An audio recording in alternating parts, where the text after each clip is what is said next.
ওনার স্বামী হলো আবু সালামা। মজার ঘটনা খেয়াল করে শুনেন।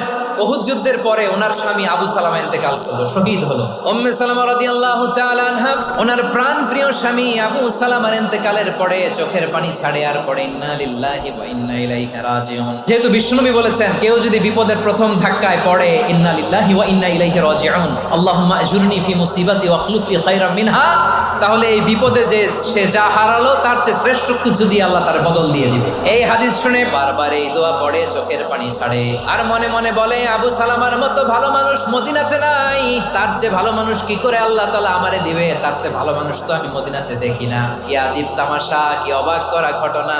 কিছুদিন পরে দেখা গেল স্বয়ং বিশ্ব নবী উম্মে সালামাকে বিয়ের প্রস্তাব পাঠিয়েছে।